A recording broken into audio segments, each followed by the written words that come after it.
Bismillahirrahmanirrahim. Assalamualaikum warahmatullahi wabarakatuh. Waalaikumsalam warahmatullahi wabarakatuh. Halo teman-teman, gimana nih teman-teman kabarnya? Alhamdulillah Alhamdulillah. baik-baik. Alhamdulillah ya pada baik. Jadi perkenalkan, nama aku Rozana Nusratina, NPM 240 210 2094. Boleh yang lain? Selanjutnya, perkenalkan nama aku Nadia Alfa Soraya dengan NPM 13011102041. Ya, perkenalkan saya Dafa Wiraripia, bisa dipanggil Dafa, NPM 200 110 2010. Nah, di sini kita mau diskusi nih tentang bahayanya iptek yang nggak sesuai dengan syariat Islam. Karena kita tahu kan sekarang iptek udah berkembang pesat kan ya, teman-teman. Dari teknologi sekarang udah makin canggih, dan misalnya internet aja sekarang kan udah 5G kan ya. Nah, semua orang di dunia ini juga mau nggak mau butuh banget nih sama internet, apalagi pandemi sekarang kan ya, zamannya online gitu. Terus media sosial juga kan sekarang makin berkembang nih, makin banyak gitu penggunanya. Ilmu pengetahuan juga makin pesat, banyak penemuan baru, banyak inovasi baru. Nah, tapi perkembangan iptek ini akan berdampak baik kalau kita juga bijak untuk menggunainnya kan. Ya. Nah, sebaliknya iptek ini juga bisa membuat kita jauh loh dari syariat Islam. Misalnya kalau ada informasi nih di internet yang jauh dari syariat Islam gitu, bisa aja kita secara nggak sadar ngeiyahin informasi tersebut dan ngelakuinnya gitu, bahaya kan. Terus sekarang ilmu juga beragam kan, kita harus hati-hati tuh karena belum tentu semuanya dari Al-Quran gitu. Jadi setiap dapat ilmu kita harus balikin lagi ke Al-Quran dan hadisnya, ya gak teman-teman? Betul sekali gitu. Benar. Nah, tapi banyak juga loh bahaya dari iptek kalau nggak sesuai syariat Islam. Nah, menurut Dafa gimana nih, Da? Oke, kalau dari saya sendiri, saya menandai 5 poin yang menurut saya itu tidak sesuai dengan syariat Islam. Yang pertama itu kan, kalau sekarang emang sudah banyak ya e-commerce yang terkenal, seperti sebut saja Tokopedia, jadi ID dan lain-lain. Nah, di dalam e-commerce tersebut ada salah satunya yang menurut saya itu tidak sesuai dengan syariat Islam. Itu menjual minuman beralkohol, dan sekarang juga sedang hangat-hangatnya topik tersebut diangkat oleh Bapak DPR, dan mungkin nanti ada rancangan undang-undangnya. Soalnya e-commerce tersebut mempermudah gitu si pengedar untuk menjual minuman beralkohol tersebut atau khamar, yang tentunya dilarang di Islam. Selanjutnya itu ada mudahnya budaya asing yang tidak sesuai dengan syariat Islam masuk ke Indonesia. Kalau menurut saya budaya asing itu sudah sejak lama mungkin ya, bukan hal baru menurut saya. Memang sudah sejak lama budaya-budaya Eropa, budaya-budaya Korea dan lain-lain yang masuk dan tidak sesuai dengan syariat Islam. Poin yang ketiga. Nah, kalau poin ketiga ini, kalau zaman dulu kan, sebelum maraknya internet, maraknya ya dunia online gitu, dulu kan banyak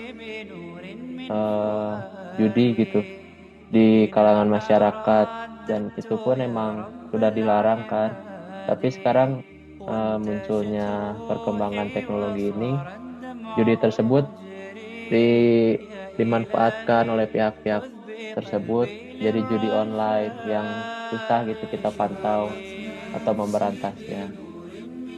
Yang keempat, poin keempat dari saya, ada kan sekarang itu media sosial seperti Instagram, YouTube, atau Facebook.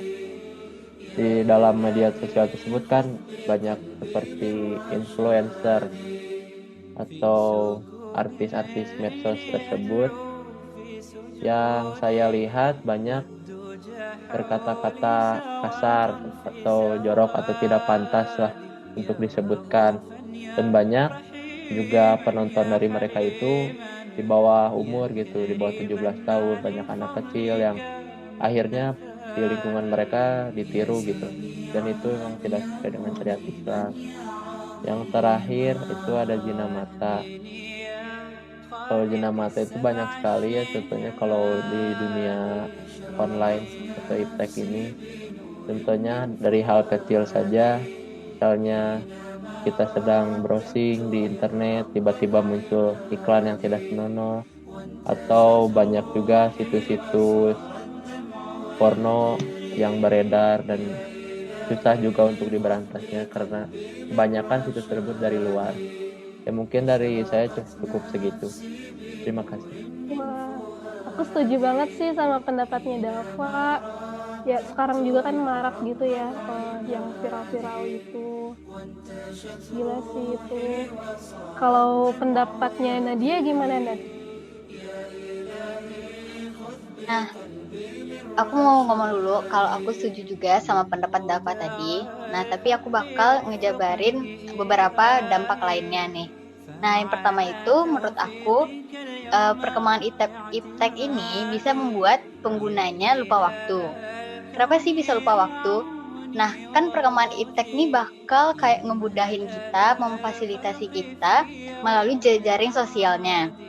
Nah, itu tuh bisa berdampak karena kita terlalu terpaku sama sosmednya, kita bakal membuat kita tuh lupa waktu, kita lupa beribadah, melakukan hal-hal baik lainnya, yang mana itu tentunya bisa lalai dong dalam sholat, dalam apa gitu. Nah, selanjutnya ada kalau perkembangan iptek ini bisa membuat informasi yang disebarluaskan itu belum tentu benar atau ambigu. Nah, kan pengguna itu bisa dengan mudah menyebarluaskan berita yang dia dapat, info yang dia dapat, dan langsung memforwardkannya ke teman-teman dekatnya misalnya. Nah, belum tentu info yang disebarluaskannya itu benar atau valid gitu. Nah, jadi kalau seandainya menyebarkan dakwah-dakwah Islam misalnya, nah belum tentu sesuai syariatnya atau belum valid gitu. Nah, itu kan bisa menimbulkan hal-hal yang tidak sesuai dengan yang diharapkan. Nah, selanjutnya poinnya yaitu mengarah kepada keborosan. Tentunya untuk mengakses jejaring sosial media, pengguna itu tentunya harus punya internet. Nah, internet ini tentunya dibeli dong. Nah, dibeli bisa dapetin kuota dan paket-paket internet lainnya. Nah, dengan membeli paket internet tersebut tentunya kalau secara berkala dan secara tidak menentu, maka akan menyebabkan boros. Yang mana boros ini bertentangan dengan ajaran Islam. Itu juga terdapat dalam Quran Surat Al-Isra ayat 27 yang artinya sesungguhnya orang-orang yang pemboros itu adalah saudara setan, dan setan itu ingkar kepada Tuhannya. Nah, selanjutnya perkembangan iptek ini juga bisa menyebabkan kecanduan. Dikarenakan fasilitas-fasilitas dan sarana yang diberikan dalam perkembangan iptek ini memudahkan kita dan membuat kita nyaman untuk menggunakannya. Nah, dengan itu kita bisa bertukar informasi, bisa video call, bisa chattingan, bisa share foto, dan lain sebagainya. Nah, dengan kenyamanan dan kesenangan itu bisa membuat kita candu dan terlalu terpaku dengan sosial media dan lupa dengan waktu yang seharusnya kita gunakan untuk melakukan hal-hal baik. Nah, menurut aku yang terakhir itu dampaknya bisa meningkatkan kasus penipuan. Kasus penipuan ini kan juga sama artinya dengan kebohongan, yang mana pihak-pihak atau oknum-oknum yang tidak bertanggung jawab bisa saja menyebarkan informasi yang tadi ambigu. Nah, itu juga bisa menyebarkan berita bohong, menipu, dan lain sebagainya. Juga ditegaskan dalam Quran Surat An-Nahl ayat 105, yang artinya sesungguhnya Yang mengada-ngadakan kebohongan hanyalah orang yang tidak beriman kepada ayat-ayat Allah dan mereka itulah pembohong. Nah, mungkin segitu dampak-dampak iptek yang negatif dari aku. Makasih. Wah, setuju banget nih dari pendapatnya Teh Nadia. Bener banget sih, ternyata banyak banget ya teman-teman bahaya dari perkembangan iptek kalau nggak sesuai syariat Islam ya ga.